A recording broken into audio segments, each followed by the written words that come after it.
इसी बीच बड़ी खबर आपको बता दें, सीबीआई ने मनीष सिसोदिया को गिरफ्तार कर लिया है। बड़ी खबर आपको बता रहे थे कि जिस बात का डर था वही हो गया मनीष सिसोदिया के साथ। मनीष सिसोदिया जब निकले थे तब उन्होंने कहा था कि हो सकता है मुझे गिरफ्तार कर लिया जाए। अपने आप को भगत सिंह का अनुयायी बताते हुए कहा कि झूठे आरोपों में मैं जेल भी जाने को तैयार हूँ। ऐसे दोनों शख्स जिन्होंने दुनिया में भारत का नाम रोशन किया, प्रधानमंत्री जी ने उन दोनों को जेल में डाल दिया। लेकिन आप याद करिए कि ये किस प्रकार से दिल्ली को शराब नगरी बनाने की कोशिश किया, कैसे इन लोगों ने शराब के नाम पे कम एज के बच्चों को भी शराब पिलाने के लिए कि कमीशन मिलेगा। असल में प्रधानमंत्री जी चाहते हैं कि दिल्ली के अंदर जो अच्छा काम हो रहा है वो अच्छे काम को रोका जाए।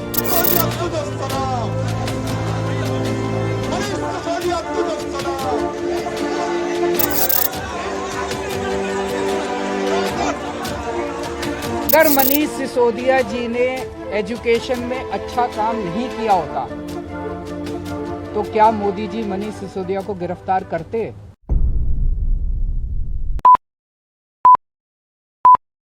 आप सभी को वोट डरावने दिन तो याद ही होंगे जब कोरोना वायरस की वजह से पूरे देश भर में लॉकडाउन लग रखा था।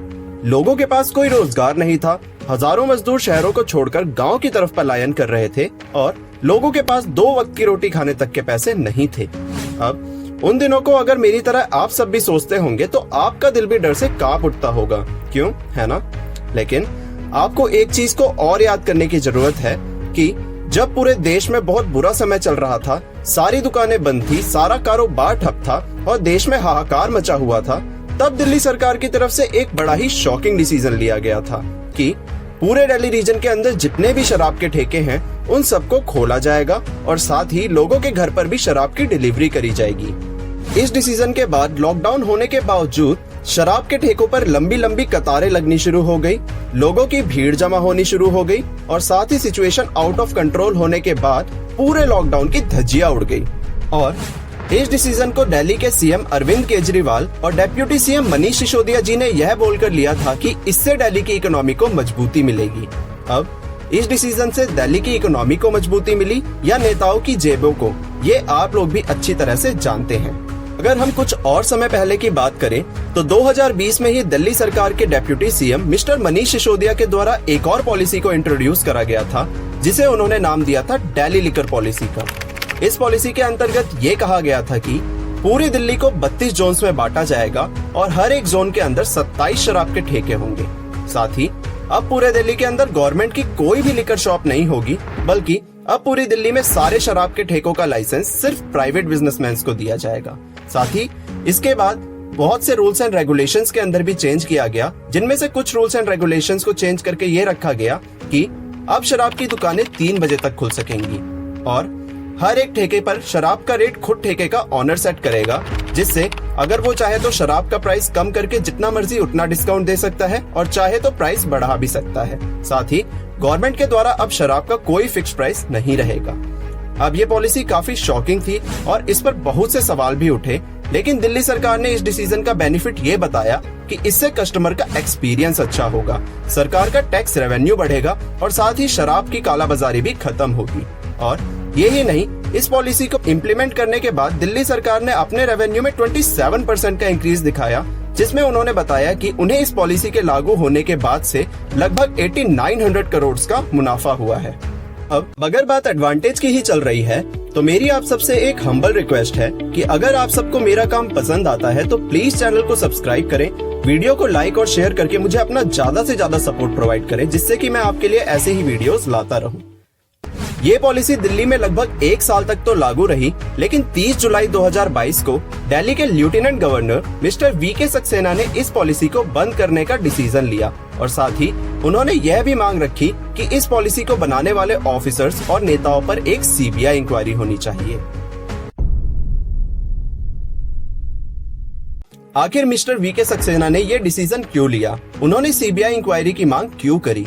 देखिए, मिस्टर वीके सक्सेना ने अपने बयान में ये कहा कि इस पॉलिसी को देखते हुए मेरा मानना यह है कि इसे बनाने वाले ऑफिसर्स और नेताओं ने इस पॉलिसी को कुछ ऐसा डिजाइन करा है जिससे इनडायरेक्टली उन नेताओं और ऑफिसर्स का फायदा हो और गवर्नमेंट का नुकसान। लेकिन आखिर वीके सक्सेना ने ऐसा क्यों कहा? देखिए, वीके सक्सेना का यह डिसीजन तब आया जब दिल्ली के chief secretary mister Naresh Kumar ने उन्हें इस दिल्ली लिकर पॉलिसी के ऊपर एक रिपोर्ट बनाकर दी, जिसमें यह मेंशन था कि दिल्ली के डिप्टी सीएम मनीष सिसोदिया ने दिल्ली लिकर पॉलिसी को तैयार करवाते वक्त सरकार के द्वारा बनाए गए रूल्स को फॉलो नहीं करा है और पॉलिसी को कुछ इस तरीके से डिजाइन किया गया है जिससे बड़े बड़े प्राइवेट लिकर बिजनेसमैन का फायदा हो और गवर्नमेंट का नुकसान।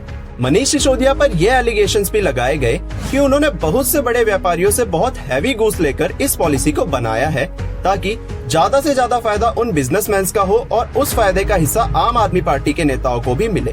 साथ ही ये भी कहा गया कि मनीष सिसोदिया ने उन घूस के पैसों का इस्तेमाल गोवा और गुजरात के इलेक्शंस में एडवर्टाइजमेंट के अंदर किया है। अब ये सब सामने आने के बाद से ही सीबीआई ने मनीष सिसोदिया के घर से लेकर बैंक हर जगह रेड करी है और साथ ही मनीष सिसोदिया फिलहाल सीबीआई की कस्टडी में है, क्योंकि जब उनसे इस लिकर पॉलिसी के बारे में सवाल किए गए तो उन्होंने उन सवालों का कोई भी साफ जवाब नहीं दिया, जिससे उनको सीबीआई द्वारा कस्टडी में ले लिया गया है। ये सब देखते हुए आम आदमी पार्टी ने पूरी दिल्ली में प्रोटेस्ट शुरू कर दिया है, जिसमें उनके द्वारा ये कहा जा रहा है कि बीजेपी के द्वारा बार बार उनके बेकसूर नेताओं पर सीबीआई की रेड डालकर दबाव बनाया जा रहा है और पार्टी की इमेज को खराब किया जा रहा है, जिससे बीजेपी को 2024 के इलेक्शंस में फायदा हो सके। लेकिन ये एलिगेशन कितने सच है या झूठ, वो तो आम आदमी पार्टी और बीजेपी ही जाने। फिलहाल तो सबूतों के मुताबिक दिल्ली सरकार के बड़े नेता मनीष सिसोदिया को सीबीआई के द्वारा कस्टडी में लिया जा चुका है और इसकी वजह से दिल्ली के डिप्टी सीएम ने अपनी पोस्ट से इस्तीफा भी दे दिया है और अब फ्यूचर में इस केस का क्या होगा ये तो देखने वाली बात है। तो आपके स्कूल का इंतजाम कर दिया, आपके पानी का इंतजाम कर दिया, आपके दारू का इंतजाम कर दिया। सॉरी वीडियो को हम यहीं खत्म करते हैं और अगर आपको वीडियो पसंद आई तो वीडियो को लाइक करें, शेयर करें और चैनल को सब्सक्राइब करके हमें अपना सपोर्ट दें। जय हिंद, जय भारत।